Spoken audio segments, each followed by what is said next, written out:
And welcome to the Raw Preview. We are the Dudley Boys of What Culture. I'm Adam Wilbourn, joined by Michael Hamflett and Michael Sidgwick, here to look ahead to tonight's episode of Monday Night Raw. But before we get into it, if you're a fan of this sort of thing, make sure you subscribe to What Culture Wrestling on Apple Podcasts, Spotify, Amazon Music, and YouTube, where we do daily wrestling podcasts where we not only review Raw, but also SmackDown, the show formerly known as NXT 2.0. WWE Dynamite, WWE Collision, pay-per-views, premium live events. We have interviews, roundtable discussions, and a round of the week complete with a video quiz, of course, on Wrestle Culture. As I said, though, joined by Hamflett and Sidgwick to look ahead to Raw tonight, the go-home show for WWE Evolution and Saturday night's main event. The go-home show, do everything, all of it, constantly. The go-home show to those shows while now building SummerSlam, which is also... And the road to SummerSlam! Which is not that far and has 2 nights to fill. Less than a month, yeah. There's a lot. And I'm pretty sure they're going to sneak in another Saturday night's main event at the end of the summer, maybe. I don't know. Like, I'm sure there's one to fall either between SummerSlam and Clash in Paris or just after Clash in Paris. So, like, all of these... In some cases, nothing matches at the building. It's not like they haven't got cards to throw them on, which is good. Yes. Like, I think it is good, genuinely, to have all of these destinations, even if this weekend in particular feels suspiciously overcrowded. Don't know why. The build to all of this is very interesting in terms of, like, Saturday night's main event far exceeds in terms of ticket sales WWE Evolution, but there's far more matches on Evolution that I'm looking forward to. Yeah, it should be discussed at the end of this year as one of the saddest stories, this Evolution thing. The cynical manner in which it's been used when it was something that was really beloved and people were just earnestly excited.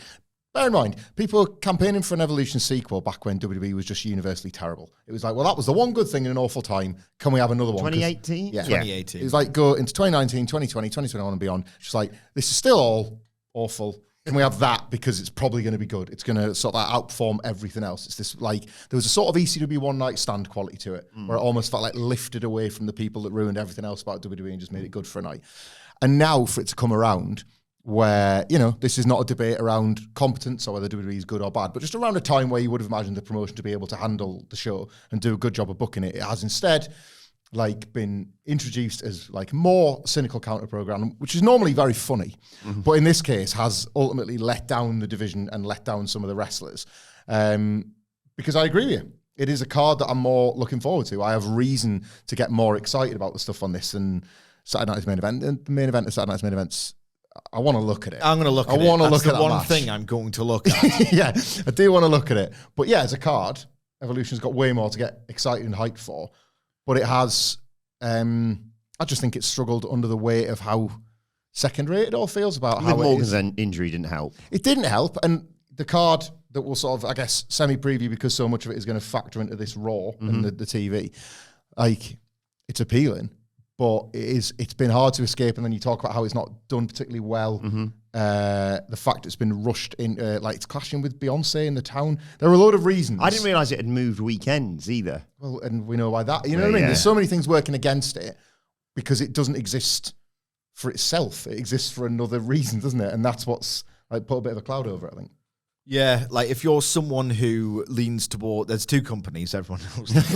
If you're someone who leans towards AEW, you genuinely resent that this weekend of WWE festivities actually exists in the first place. As a creator, podcaster, that's better. A bit better. Yeah. You still sound like an arsehole, but what you're going to do, it's the truth. Especially if you're a creator, it's like, right, great. You just want to live in that world a bit. You want to form full analysis. You might want to rewatch certain matches. But even if you're just a fan who is less, dogmatic than we are about our tastes or less sort of locked into what we like and don't like, if you are more open to this, it's a bit nightmarish. Like, it's an imposition to you, because if you are someone who genuinely likes both, I don't think this does anyone any favors whatsoever. And WWE is, quite frankly, I think, made a fool of itself by doing this, right? If you are someone open to both, enjoy both on their own merits, you're thinking, right, okay, well, it's a bit of an administrative nightmare to get this all watched. It feels more like a chore. You can't really get excited about one particular thing. If you lean towards AEW at this point, you're probably thinking, oh, you should. I'm sorry. you should be thinking this is a bit of an optics win. Like, they are looking desperate. They are pissing off their talent roster, if reports are to be believed, about how rushed it is and how insignificant it feels. They feel like they're being set up for a larger war that they couldn't give a toss about. They've got friends in the other locker room and all the rest of it. And, you know, so if you're AEW, it works out well for you, I guess. It's again one of those things where it's annoying, but don't be annoyed by it. Yeah. If you like both, it just feels like a congested schedule that you can't really get excited about. If you're a WWE fan, realistically, if you're not, unless you're one of those demented ones, and there aren't many, I would hope, and I think genuinely there aren't many. If you're not one of the demented ones, you're probably thinking, Christ, is it that bad that they might pop a decent buy rate?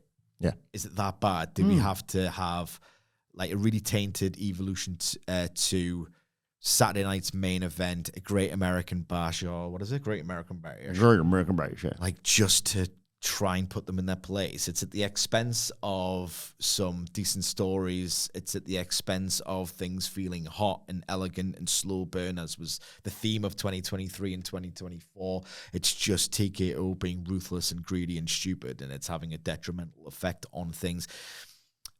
This Evolution 2 thing, I probably won't be previewing it, even if you do a standalone. I don't know what the plans are. Like, Jesus Christ, you're going to see a return of production magic. That gate is not impressive at all. In fact, it's going to feel surreal if the tickets don't sort of like get a nice spike.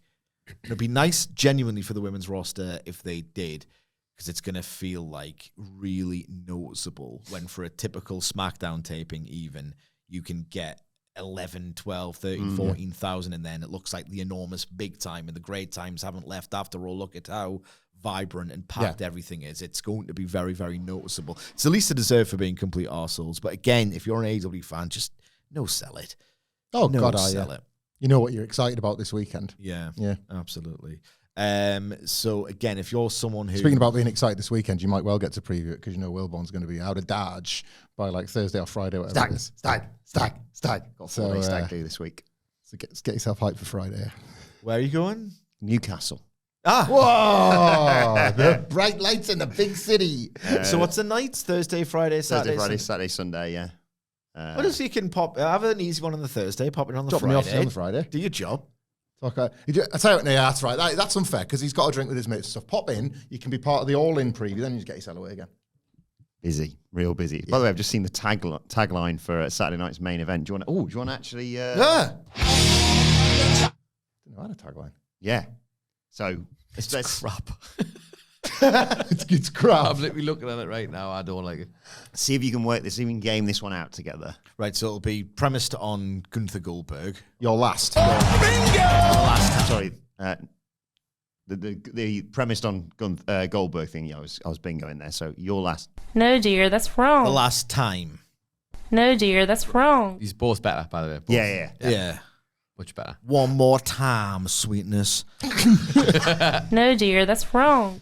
It's not wrong. That end, because you know it's called That end is good. I like hate that that, end. man. No, dear, that's wrong.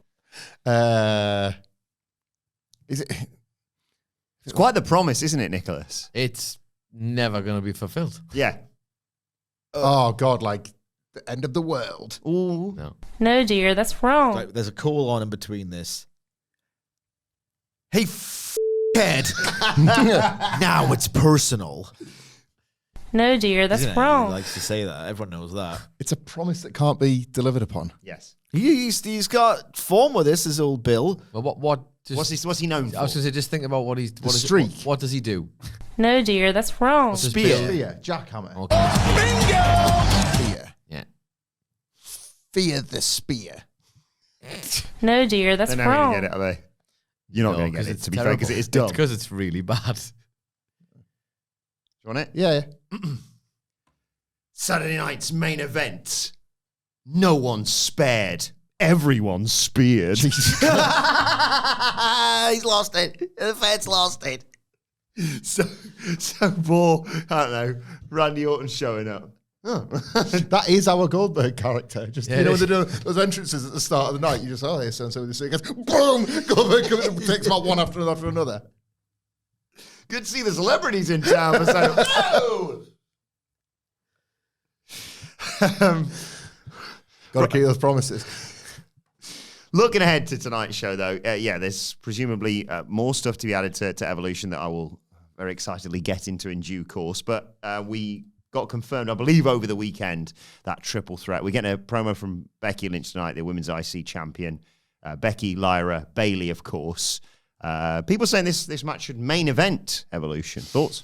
Yeah, why not? There's actually no 7 matches on the card for Evolution right now. Probably Rhea Ripley and Io Sky, isn't it? Because that's for like a world title as well. It's nearly a WrestleMania rematch. It's going to be a better match. Yeah, like I'm looking forward to this though. Like they've earned that spot in terms of I think this is probably the best single storyline from the women's division this year is this definitely. Like it's almost I don't know. I was going to say it's almost sad it's got a title in it because I was campaigning for stories like this that didn't need belts, but what they've done is just added like a secondary title and it's still all about belts, really.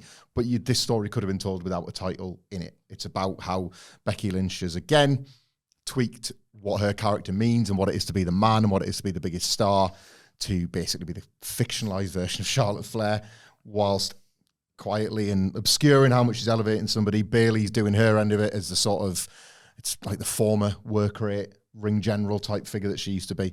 I've loved all of this really. It's felt organic as a triple threat. It's got a little bit, it's stretched it a bit in that way that wrestling does of like, just text her. Like rather than wait every week to get angry that you didn't get a text. Maybe text in the first place or at a bare minimum when you revealed on television. I was pretty annoyed that you didn't text me. Text her in the in-between. You got like 7, I've listened to what you said on national television and you were right. Let's address this now quietly and privately rather than waiting 7 days for me to double down on this. Yeah. So that's where the premise got stretched. But otherwise, I've really, really enjoyed this. I think it's like the surprising element of the Becky Lynch heel turn coming so soon after the return as the babyface and the reveal of the attack. It's just been really nicely plotted and it doesn't feel like they've had to make stuff up on the fly. We talk about like how difficult it is to build a 3-way where you actually believe it and how the sort of overlapping components. They've done it. They've done the hard part of this job. The match, as is often the case in 2025, should be the easy bit because they've had 2 singles matches with Lyra and Becky and a half decent one with Bayley and Lyra that makes you think it'll be all right in the night. Yeah, I think this will be good to very good. There's something about a PLE crowd that seems to pop more for Bayley. Becky Lynch has always got the star power. Lyra Valkyria can, sometimes come out to a muted reaction and then win them over. So I've got no real concerns about the match, no significant concerns anyway.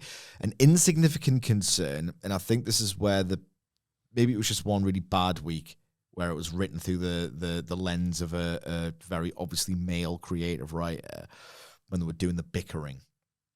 Is I think the plotting's been really strong. I think it's one of the better built triple threat matches in recent memory in terms of why each character should logically interact with the other characters involved. So the plotting's been good, strong even, and then you get to the character dynamics and that's when it starts to fall apart in my head and I start to fret over, is there going to be some like incredibly distracting and obnoxious arguing between Lyra and Bayley, for example, over who gets to pin Becky, and is there anyone I'm going to have like a real rooting interest in watching this, or is it going to be 3 people who don't like each other and not? I don't know if it was all action based. And this hasn't happened yet, obviously, but we're here to preview it. If it's got an emphasis on the in-ring action and doing like a spectacular sequences and all the rest of it. Yep, WWE can do a triple threat like no one's business really at this point. If it's all based on the character interactions and, it's my turn to pin Becky, I deserve to get the revenge first. This has got melodrama potential and I'm sick of WWE's melodrama to the back teeth. It's a good point out though as well because there is the one thing maybe this is lacking, especially if you're picturing it in front of that live crowd, is sort of a binary relationship with a babyface within the fiction. That's what I'm saying, yeah. It's a really good point because like Lyra Valkyria should be that here, with Bayley as the sort of as the in between and Becky as the outright heel. What if, because Bayley and Lyra find themselves looking more like they're squabbling than competing, that inadvertently sort of ends up forcing the fans to just cheer Becky Lynch out she's of the biggest indulgent star. respect. You've seen it with another match we've got on this show. I've been saying it for weeks. They have got a real problem on their hand if like they're intending to go with Naomi as a heel champion when it's becoming increasingly apparent that people are just desperate to cheer her all over again. The heel I don't know why she's hopeless. Well, you know that speed run thing of like when somebody's a villain, sooner or later they want to get cheated. There's too much inbuilt love of Naomi, I think. So they've audiences have liked seeing her get a spotlight, and they want more of that. So it's not about her being a heel or a babyface. It's just, oh, Naomi's in a role, and we actually think that's where she should be. That you sort of risk creating that within the dynamic of the match for Becky Lynch, because people, Becky Lynch as a heel is somebody you love to hate, not somebody you really hate, and that's fine. That is okay. She's playing a role, but luckily you kind of, if you enjoy Becky Lynch, you're like, she's good at that. Yeah. And you submit to the fiction of the match because she's good at something. That could go wonky unless on Raw, like they actually use this time wisely, where Lyra sort of, maybe have Lyra say, like, Bayley, I am sorry for the perceived indiscretions that have kind of pulled us apart, but do you not see that you basically doing everything that Becky's wanting you to do? And Yeah, that's what Becky's promo is going to be, isn't it? I Trying look stir to that you for between them. I look to both of you as like the different veterans that I could like pattern my career off. And in fact, she's let me down to the front. I'm worried you're just going to stab me in the back. Like, make her simultaneously like sympathetic and the one who's got like the most sort of like fighting spirit and the one, because that's the move. Like the two singles matches against Becky Lynch were so rooted in how Lyra Valkyria was making herself a serious conversation about like one of the better baby faces in WWE, because like there's not been that many in the women's division that just get stories about who they are as people. It's always just fight for this belt or get told to shut up by Postman Pierce. Like, you were actually wanting to see her overcome this sort of bullying heel Becky Lynch.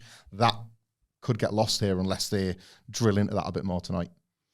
Switching gears to Saturday night's main event, I've seen differing reports. Actually, no, I shouldn't say that. I've seen one report that suggests there is going to be a face-off tonight between Gunther and Goldberg, and then no one else has mentioned it. So I don't know whether that's going to happen. Should that happen? Should they have one final face-off, or would it be better for, I don't know, Gunther to beat up Goldberg's son or something? Yeah, I would love that for you. I don't need to see Goldberg outside of 7 minutes on Saturday night. I don't care.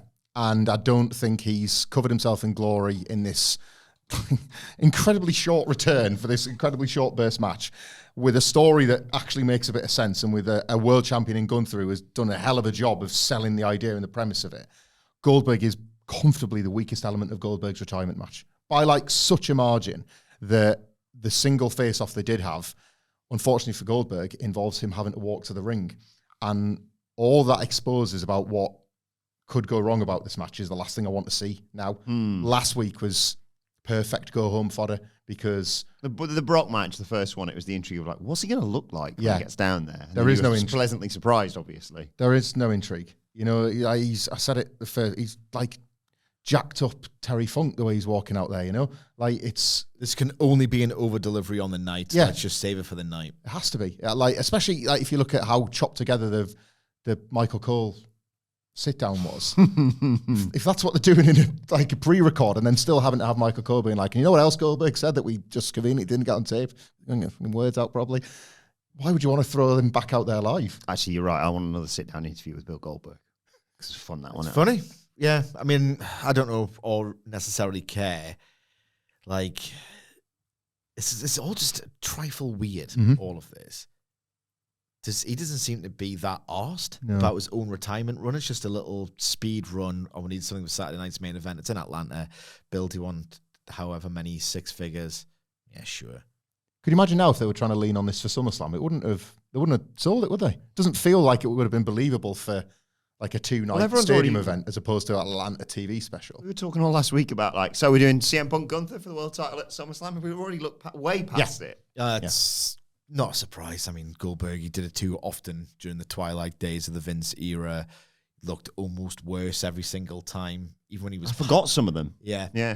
Even when it was passable, it was still a moment where you think he's dead. in every single match. I don't think that's going to happen this time because Gunther's too smart of a worker and they don't have to rely on like daft stunts or power moves. Do you think, I think Gunther shakes his hand, doesn't he, when he beats him as well? I mean, like he's been like he's that been recurring theme of this starting to slow endorse burn people, babyface turn. Yeah, potentially. It'll be hilarious if it's just not earned whatsoever. Goldberg absolutely craps the mattress and oh God, it's in the script. I have to do this. Yeah, very good, very good. Yeah, I mean, I just don't care. I just don't care about this. It's almost wild that it's happening. You're not going to like this then, because ahead of Seth Rollins versus L.A. Knight Yes. at Saturday night's main event, 3 matches surrounding. I still don't know what the name of Seth Rollins' group is. They should probably, they think they should do this by now. Give them a name. the vision. The Vision is what you said before, isn't it? Yeah. Seth in action against Penta. You've got Bronson Reed versus Mr. himself, Jey Uso. And Braun Breaker versus Sami Zayn to look forward to tonight. Yeah, I mean, all fine. Like, none of them. What's the middle one, sorry? Bronson versus Jey because of last week. Oh, God, it sucks ass. Like, we see, I like Braun Breaker and Sami Zayn, generally. It took them a little while to get it right, but when they did, like, especially because at the time, if you remember, it was like situational Braun Breaker where like, he was kind of a babyface in half his program. Yes. So it felt a bit clunky when he was like, right, now I'm fighting Sami Zayn, I'm a bastard, whereas now he's an out front bastard and can just lean into that. So, and Zayn's like add him at the list of people that look amazing taking Braun Breaker's attacks. So that should be a lot of fun. He gets ragdolled for it. And that might be the Debbie Deeks, because it feels like it's a big call, whoever wins that. Like, Sami Zayn is perfect as usual to beat because he's the guy that you can beat, and it's Cross could cost him again. Yeah, It sort of cost him effectively last week. if anything, it's like, well, now I want him to win the world title more. Come on, Sammy, get up. He's got that going for him. out, but they could also do for Cross as well. Just if they want to heavily protect him, I guess. Seth beats Penta, I assume, but this is that WWE thing I sense where they're kind of the mere fact that he was sort of like drawn into this rivalry with Seth's stable that was seemingly there for Punk and Zayn and then now LA Knight. Feels like they are using that heel stable to pull people into it and to see how they hang in the spot, I guess. And I do expect Penta to lose, but a bit like him being one of the people that came out to do the run-in, it's that we think you can handle this spot, can you? Like, if this match is hot on the night and Penta gets like an unbelievable comeback moment against this top heel Seth Rollins. We'll see, you know. Well, yeah, but, we will. We'll see. It's its own little test, and it's this Seth idea. can like go for the mask to get the win effectively. Well, whatever it is, ultimately it'll be more to see. This is how it works, isn't it? Like, they have a match, and then like Seth Rollins is the one to go backstage and be like, that Penta's a hell of a hand. And it's like, yeah, it's because he's better than you, Seth. But like the idea will be like, he still needs that kind of backslapping, doesn't he, from people at the top table to say, actually, yeah, Penta's one to go with. And that's kind of what this match exists for, I think. Like another little, how much have you got for this main event picture, Penta? Like, I don't have the highest hopes for it, but they'll probably do all right with the near fall stuff. Like, Seth Rollins is probably hated enough at this point that when he's getting hit with like a Mexican destroyer. No, but like I think they'll have them rooting for Penta. Yeah, okay. I think they'll get there with it, you know. Yeah. Mixed bag here for me. Do you want my thoughts on that? Yeah. I'm fascinated to know your thoughts on this lineup of like I can sense some of them, I think. Seth Rollins is stable across the show. You're a big fan. Well, it's a mixed bag, but let's go from worst to best. Prospects. Jey Uso versus Bronson Reed could be a disaster. It could be funny. That's a good thing. I'm quite looking forward to it. Like Bronson Reed flopping about for Jey Uso's woefully unconvincing offense could be inadvertently funny. So Nobody's speared. Everybody's spared. yes, indeed. I'm looking forward to that. I'm quite looking forward to it on that basis. Seth Rollins versus Penta, I suspect, might drive me completely insane once and for all. Yeah. I felt that when Wilbourn said it, yeah. Seth Rollins versus Penta might drive me completely round the bend once and for all. A point of no return might be reached here because I suspect, in fact, no, it's almost a guarantee if you look at how each of them work together. And stylistically, this is going to be the match that could most on Raw tonight, in fact, most weeks. Stylistically, the match that could conceivably happen on Dynamite. But it's going to be good. because it's Seth Rollins in it, even though he's not as good as everyone stylistically that he has similarities with in AEW. And this is going to get praised. And people are going to gas it up because, you know, it's a bit of a novelty to have something quite well worked on Monday Night Raw. And people going crazy for this is going to do my nutting. And if you praise it to the hilt tomorrow... What? Moi? What? Tu? What? Tu? Ça va? Ça va bien, merci. You won't be after Seth French, Penta. so... Ça va livid, Hamflett. Why? Yeah.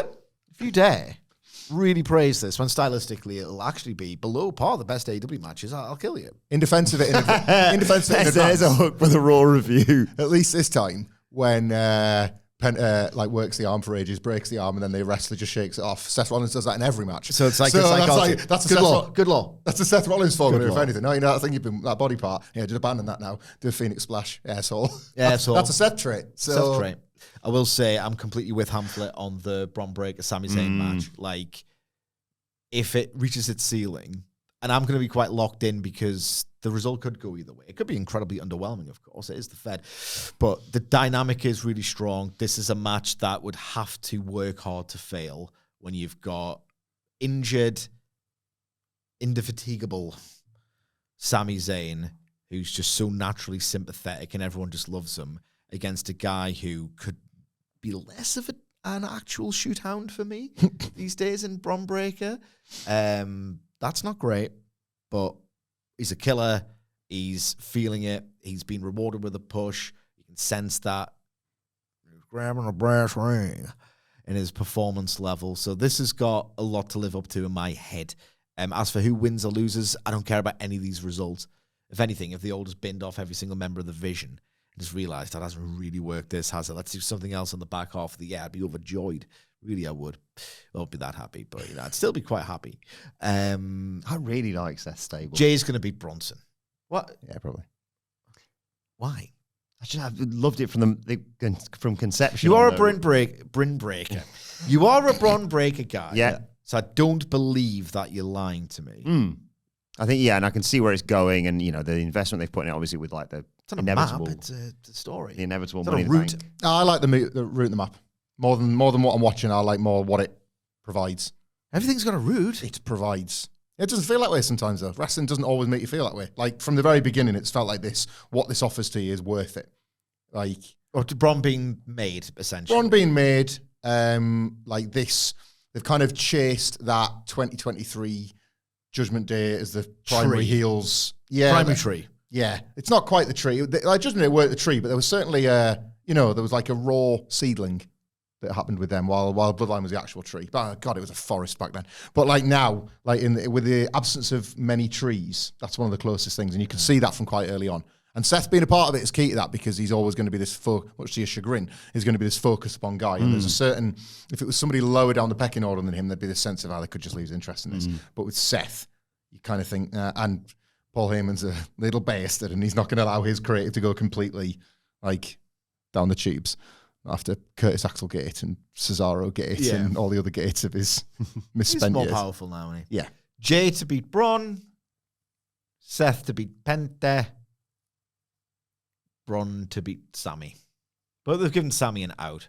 Bronson Reed just exists to take pins, but that's fine. There's always one in every stable, and wrestling's been fundamentally obsessed with stables. I would argue for one or two too many years at this point. I'd like to see, but AEW primarily, try and tell stories without such an emphasis on stables. It feels like one of those overcorrections where they they basically didn't exist in WWE for a long amount of time. And it was the same thing of blood and unscripted promos and swearing and great matches and stables. Missed all that, and then it all came back thick and fast, and now I'm also getting bored of the stuff that I wanted. So I'm a little spoiled bastard. I get that. I do. I just want to see a different approach. I understand why stables. I mean, I understand why bookers are fundamentally obsessed with them. They can offer so many easy free hits of weekly episodic TV. This is an AEW thing as well. I'm hoping post Death Riders, what the hell does AEW actually look like? If Tony Khan goes to another stable, I promise I'll be consistent and be bored with it. There's a lot of showing telling not showing in stables now Oh, because wrestling just always does the things wrestling does. And you can sort of see, oh yeah, there's the person that's set up to eat the pins and that. Like, we shouldn't really be thinking of them like that. We should be emotionally invested in their goals and their objectives. And like the Bron Breakker thing works because you're allowed to watch that character. You're looking at a framework as opposed Fantasy to a book faction. is his route, and like but instead that's it. You're picking at that, and like it's an excuse for bookers, promoters, whoever to say, well, like, how can our roster be bloated? We need all these people. And it's like, but that fifth guy does nothing. Nobody would miss him if he was just taken out and gone. It's like they've all got too greedy with the recruitment, and now it's like, well, everybody's got to fit somewhere, and then it makes it look like people are getting used when they're not really. I would quite like, just a final point on this, I would quite like Bronson Reed to beat Jey Uso, because Solo Sikoa's trying to form an alliance with Seth stable. With a crap stable, with like the crap version of you guys. That really would be that awesome Bloodline Judgment Day overlap, but with like the MFTs and Seth and the gang. They need a name for this. They need a name for the Seth Rollins stable. Yeah. It's been months at this point. Solo cracked his on Friday. Like, what's Seth's excuse? Day one, isn't it? Yeah. Because the only thing you're going to do if you don't have the actual name is just invite shorthand, and some of it's not good. Like, is anyone calling this, oh God, Seth's absolutely mint stable of wrestlers featuring Paul Heyman? Well, we've solved that. You know what I mean? problem anyway. Got it. No one's saying that. You know what I mean? They should. Bron has popped up a bit, which is awful Bron. for when they team together. That's been said a couple of times on TV. Why are wrestling fans so cutesy now? It's pissing me off. It's pissing me off a little bit. Yep. Safmso. Perfect. Seth's absolutely flipping mint, flipping stable of wrestlers. Yeah. What was it? Seth Riders. Safmso. Seth Riders, Yeah, I've the heard. Seth That's Riders. good. So, One, yeah. that's one I've heard most. Which, I mean, God. You know what I mean? That's what I'm saying. That's what I'm saying. both companies getting pelters there, isn't it? Like, So it started, put it this way, I've seen Seth Riders written down more often than I've seen, Evolution 2 or the next Dangerous Alliance. So you want to get this name sorted, otherwise you're just going to invite people to bury it like this. I wonder if they're going to announce it when they add the next member. Like when they add Ethan Page. He's like, I've now finally completed the vision or whatever it is. I'm so excited for That's why they're holding off on saying anything, because they've had ample opportunity with him talking to say, by the way, this is whatever it is. By the way, the name of the Stable 7. I'm so excited for how excited you are about that. You speak of it like it's such a certainty, almost like with OTJ levels of confidence that the winner/loser of that Fued comes, like it's Starks We've or got the Page goal, now, we've isn't it? Like to you, like nailed on. I think so. It makes all the sense in the world for makes- either of them. Well, I'm not. It's fine. It's fine. I'm not We'll gonna- talk more about It's it on the medium NXT stack. Ricky preview. Starks, if he's going to get over, he's going to have to talk for himself. That's all I'm saying. We've got the gauntlet to look forward to tomorrow. Oh, I'm so excited for that. The Vanity frat. Project gauntlet. Oh yeah, yeah. Right, instead of that, let's talk about the other match advertised for tonight. It is the newest member of the Judgment Day, Roxanne Perez, voted in unanimously, of course, on last week's show against Kairi Sane. Lots for her to want to kick her ass for. There's the spectre of the tag four-way, of course, at Evolution hanging over all this as well. Thoughts on it? Don't know. Like, good match on paper 5 years ago. What's this? Sorry, Roxanne Perez. Drifted off. Roxanne Perez and Kairi Sane. Like, Kairi Sane is not form. She's been next to some people having very bad luck injury-wise of late. Not on her at all. But then away from that, it's not like she's coming off this run of great matches. Seen some glimpses, haven't we? Yeah, you're kind of still waiting for it to properly come back. So I ain't ever coming back. maybe not. But If anyone's going to do it, it's Roxanne. well, just in general, like, I'm loving watching Roxanne Perez at the moment because the work 1981 Ric Flair. was never in doubt, but the character gets better and better and better. Yeah. Like, having the Judgment Day move was inspired. Like, the whole thing. Like, if you remember, she arrived as a makeshift tag team with Julia, and then they just It lasted about 2 weeks, just split them up and dropped it. So we're going to start again, and we've come up with this idea, and it's worked really, really well. This is like WWE TV to me. Like, the match stands a chance of being fine. Don't care. Like, I'm interested in the actions of Roxanne Perez because I'm interested in what she's doing ultimately. They've got the Is the Raw team going to be determined tonight? Well, I'm quite excited about all this. Right. There's no word at the time of recording about how that gets sorted out. Obviously, we had the triple threat on SmackDown, which confirmed the odd couple of Alexa Bliss and Charlotte Flair. There's 2 other teams to be confirmed. Yes, in theory, one from NXT, which we assume may well be like Izzy, Damon, Tatum, Paxley, considering they won the tag match last week, or Solrika and Zarya, and a team from Raw. There's also the question of like what on earth's going on with Nikki and potentially even Brie Bella. Yep. But Maxie Dupree's got a partner, hasn't she? but instead of that, let's talk about something I want to talk about, and that is something that is truly iconic. Did you see all this last week, Sidge? Only through your Twitter, which means it's made no real impression elsewhere. Speculation on whether or not the Iconics made would it? return. There was sort of rumors and innuendo and what have you about that. And then she popped up on a TikTok. I don't know. I saw it on Twitter, obviously. A video featuring Fatal Influence. If you're unaware of Fatal Influence, by the way, they're down in NXT. Part of the group is former Women's North American Champion Fallon Henley, Jasmine Nix, and the current NXT Women's Champion, who is, of course, JC Jane. They were doing like a video. It's like going around the 3 of them doing something. There's the Iconics. It's TNA stuff, isn't it? But It's TNA sized. yeah. Would this be the inclusion of a TNA team and it's the Iconics, or are you just basically campaigning for the Iconics to be the Raw team? I mean, yeah. If they're going to be on Evolution at all, they'll be in the Battle Royal. Maybe. So you're telling him there's a chance? Sadly, yes. Yes! Come on. Were they on check out- Evolution? This doesn't solve the tag team problem on Raw, though, does it?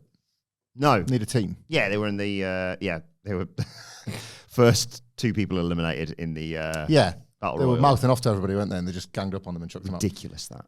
Could Wrestlers shoot their shot and do things all the live long day. All the live long day. And it doesn't really mean a goddamn thing. They'll just say they're going to do something or tease that they're going to do something or show off training drills with a really good base in their own private rings or in a training school with the idea of making people think whether it's actually going to happen or if it's real or otherwise that, oh my God, the person I stand for is a really great wrestler. Look at these carefully selected highlights of their own training school. No fans watching and therefore no pressure and no one to react to them to determine whether they're over or not. And then they'll also put on social media some like hints and teasers like for marks. AJ Lee posted a picture, didn't she, with like some boots on or something, and people went insane. They do it last all the week. time, man. Remember pre-Double or Nothing 2021, the Christian, or was it Revolution 2021? The Christian Cage reveal. Yeah. Kurt Angle did the video, like black and white, of him putting the boots on. That's good stuff. He's probably doing his old mate a favor to throw everyone off the scent. I also recall Nigel McGuinness posted a picture of his physique the year before he returned to All Out, the actual year. He was in his gear, wasn't he? He was in his gear. Oh, yeah. Remember, Andrade was campaigning for a match with Malachi Black. Who's going to job? This was ahead of the first All In when they were both still there. God. Who's going to job? A double pin and they're both the How's winners. that become my problem? Hour-long draw. Why is that my problem now? How's he got away with this one? What do you I mean, mean? they've rocked up on friggin' SmackDown and I have to deal with this. Both of them. You wanted them. I didn't. You did not want you them. said over and over again, Tony fumble. I did say that. Yeah. Tony fumble. I like the match on SmackDown. Yes, Fraxium versus obviously the famed team, the Lucha Friends. Yeah. Of Andrade and Riff. Amazing that those two wrestlers have found themselves. Good half a star lower than Brought most together. matches you see every single week, but it was good. It was just good as Yeah, well. exactly. Sloppy, You know. a bit sloppy in places. I think this Phoenix run's been. We can almost call it a nightmare. Actually, this Phoenix run. 2 wins in 2 weeks. What are you And talking about? when- Got 2 wins in 2 weeks. Like, and when they put the Lucha Brothers back together out of necessity, it's basically going to be dragging down Penta. That's where this is going. Could they? We started this podcast talking about the need potentially to speed. spike the tickets for Evolution, not AJ Lee, but obviously that would be something. That music hitting, that would be something. Like Yeah, it's not going to drive. the Bellas, though, could. Yes. Like They're big draws. If you just because they've like Nikki was sat in the back on the week that Liv Morgan got injured and this hasn't been used or mentioned. I'm going since. to go out there and... Oh. Yeah. That was what we were thinking, wasn't it? Like- she was meant to come out post-match and be like, you kicked my ass the other week, and Yeah. I'll fight you. And then it's like, you can't really go out and she's just like separate her shoulder to be like, yeah, that's what you get. To bring them back almost out of nowhere to win a qualifier tonight and say, well, yeah, and we're going to be at Evolution on Saturday night. I don't think they could do a qualifier. I don't think they need it. I think you could have like Roxanne, Perez, Kairi, Sane, right? And more fuel to the fire, because I really like what they're doing with Raquel Rodriguez and all of this. Like the bit where she's sort of strong-armed into endorsing Roxanne Perez. She's winning her over. She's like getting involved in her matches with Rhea Ripley and stuff like that. And then there's like the group photo, and she's still looking a bit like, not too sure about this. She's not just immediately like, yeah, Liv who, whatever.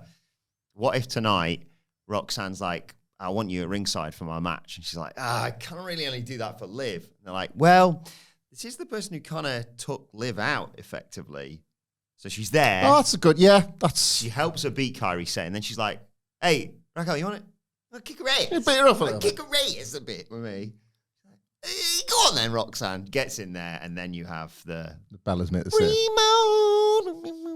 If you want that one. Probably use the Nikki Bella music. Yeah, I would say for the pop, rather than whatever noise that would create in the building. Whatever noise that was. Yeah. Do it again. It was always horrendous there. Wasn't it? Deaf Rebels sound like friggin' talking heads. And then greeted by like loads of people going, yes, I suppose. Yes, I suppose. Yes. like famous chant. Mr. Ben's doing the yes chant. Yes. Yes. But they should be in the match, is what I'm saying. That might spike some ticket sales and some interest. They're a big deal. Like Nikki Bella especially. There's numbers that support it. Like, if they're looking for... They put Trish Stratus in a match. If nothing else, with this, 7-match card? Yep. Between the Battle Royal and Trish Stratus getting this one-off title match, they're making a small attempt to balance where they're at with the first Evolution event. It's got to be a bit of everything. It's got to be the division's history as well as its present. So the Bella's getting into this tag match as the Raw team, I think, is the move. Because I don't know who else around Raw that you go, that makes the most sense. Well, there's only Sheamus's best mates, Natalya and Maxine Dupree, isn't there? Christ. Is there anybody? Am I forgetting somebody? Did I see? Is this? I don't know if this is right or wrong. You boys will probably know more. Did I not see that there was like some discrepancies about the tickets though? In there, I don't know. What is it like? I said 4,000. Yeah. Yeah, but it looks like that's only people who just bought. I don't have a confirmation for this, but people who just bought a ticket for that show, they were doing combo tickets for both shows. Which might have filled out a lot more seats than are actually being reflected, if that makes sense. Oh, right, okay, no, I'm with you. Bias reporting by the media, that makes a lot of sense, actually. But you're the OTJ, though, so you're part of it. I don't want to get involved in this sort of thing, I don't like to, facts and Sully figures. your record. Facts and figures, yeah. He only goes in on my bag. 100%. So it's facts aren't your bag. Facts and figures, they're like stats, they're like boring, like nerd You mean numbers stuff. You mean numbers? Numbers stuff, yeah, none of that. I like fun stuff. Words. Yeah, I'm looking at the Raw women's roster, and yeah, better be the Bellas or the Iconics. I'll take that.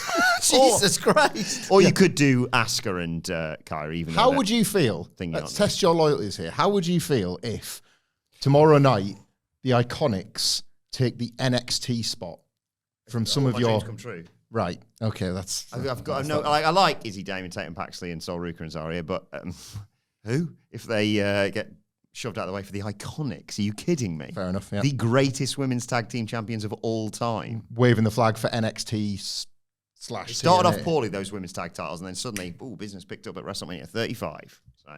You're a good actor. Yeah, it still does it. Don't know how you didn't make it, to be honest. Anyway, let us know your thoughts ahead of Raw tonight in the comment section below or on X at WhatCultureWWE. Watch there. You can follow all four of us. You can follow Michael Hamflett at Michael Hamflett. Follow Michael Sidgwick at M. Sidgwick. Follow our producer Adam Nicholas at It's Adam Nicholas. And you can follow me at Adam Wilbourn. Follow us all at WhatCultureWWE, as I said. Make sure you subscribe to WhatCulture Wrestling, wherever you get your podcasts from, for daily wrestling podcasts. Got the SmackDown and Collision reviews coming your way later on today, and we'll be back to review Raw, of course, tomorrow. But for now, it's been the Raw Preview. My thanks to Hamflett, Sidgwick. Thank you for joining us, and we will see you soon.